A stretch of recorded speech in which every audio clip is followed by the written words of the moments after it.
Okay, once you set up your MyFitnessPal account and you get all your information set up and you go through all the prompts, go into the app and you're going to see probably your dashboard, something like this. First thing you want to do is go to More down at the bottom right and then go to Goals right here.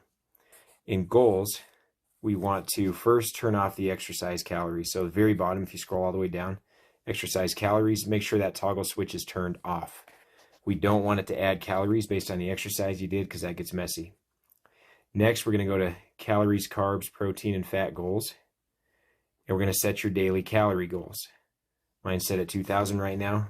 Go ahead and bump that up. It's been 3 days at 2,000. Fluctuate a little bit. Okay, so I set it to 2,400. Okay, yes, I want to do that. Now, you might not be able to do this. It could be that you have grams selected. And so this is grayed out, so it won't let you set it. So if that's the case, click on any one of these three, carbohydrates, protein, or fat. It'll pull up this screen. Click percentage, check. And then this area will be where you can change it. Okay, so I'm going to put mine to 2,400.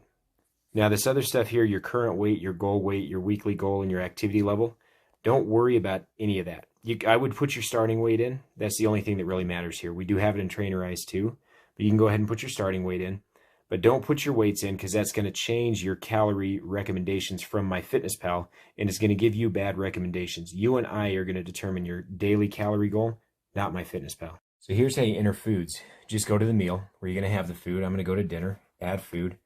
The first option I'm going to do, and you can only do this with the paid version of MyFitnessPal, which is one of the reasons I recommend you getting the paid version. First thing I'm going to do is click the barcode scanner. And I'm going to scan the food. If it's got a barcode on it, it'll do it. Now, most of the time, it'll come up with exactly what you're looking for. Sometimes it won't. If it doesn't, we'll talk about what else to do. But this is what I'm looking for. I'm going to have 1 serving of that. Now, if I want to have more than 1 serving, I click on that, and I can enter 2 servings. I can do 1.5 servings. What I can also do is click where it says 3 ounces, and I can choose a different measurement for serving. You can do grams if you want to do that. You can do 1 ounce servings if you want to be a little more specific. Now, different foods are going to have different options here. So sometimes you got to find just the food that has the right measurement option on it for you. So you might have to look around a little bit. Okay, so we'll save that. I'm going to enter that by hitting the check mark, and that's one of the ways I put that in. Okay, if I don't want that in, I can click on it, delete the entry, and go out of there. Here's another thing I can do. Add food, and I can search for it. Sardines, Wild Planet. Let's see, extra virgin olive oil. Okay, I'm going to look for the ones that line up with the proper number of calories. Okay, I'm looking at the calories here. This says 110. That's not what my container says. Mine says 170.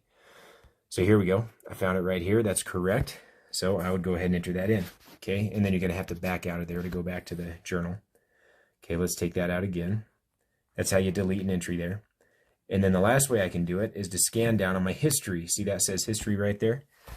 Any food you input in here, like forever, as far as I can tell, as far back as time goes that you've had the app, even if you've taken it off your phone and gotten it back, it remembers this for you. So you can look back in your history. You can see the last time you had that food, and you can re-enter it. So there it is in my history, and I can put it in that way. Okay, there's 3 different ways you can enter the food right there. Now, let's see how you can set your protein, fat, and carbs just for the heck of it if you want to. I don't recommend most people track these because you don't need to, and I don't want you thinking about stuff that you don't need to be thinking about. But let's say you want to track the protein at least. Here's how you do that if you want to. Bottom right, More, Goals, Protein, Fat, and Carbs. You want to customize protein, fat, and carbs. So I'm just going to click on any one of these 3. And then make sure percentage is clicked on the left, not grams on the right. And I'm going to get percentages of each one.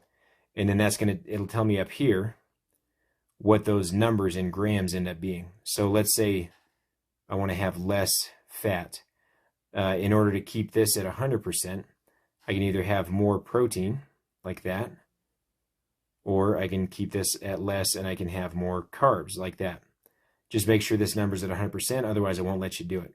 Let's say I want to have fewer carbs and I want to have more fat.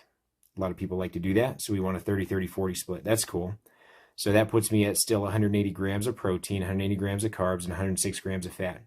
Again, I don't recommend this for most people, but if you want to be a little more, I guess you could say, pedantic, then you can do that. That's perfectly okay. That's how you do it if you want to. And then make sure when you're done, you hit the check mark up at the top. Okay, let's say you're not given the measurement options. Say you're searching a food, you're eating chicken wings. I look up chicken wing. Let's specify fried, because we do want to be specific here because there's quite a big difference. Okay, let's look at the top one here, KFC fried chicken wing. You got 1 piece as an option here. Okay, we don't have ounces. We can't weigh it out. I would rather you be able to weigh it out so you can see it in ounces. So in that case, we're going to pick a different option. We're going to pick one that has ounces or grams on it. So here's one with grams, but at the bottom, you also have ounces. 1 weight ounce, so you can do that instead. So that way you can choose the food that allows you to select the proper measurement that's going to allow you to more precisely track your food. Okay, another really cool option you have here that just makes inputting your food faster and easier is if you hit add food, go to my meals, and meals that you save in here, they will remain in here. And again, I have meals in here from 6 years ago. They never got deleted, even though I went a couple of years without using the app. So the way you input that food in there is first you enter all the ingredients of the meal that you're eating. So that's the more painstaking part. So let's say, here's what I had for breakfast.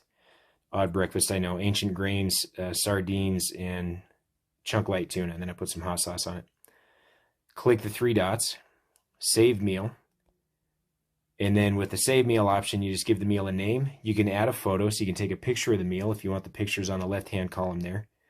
It'll give you the full calories, carbs, fat, and protein of the meal, but the calories are what we're concerned with. And then you go ahead and save that.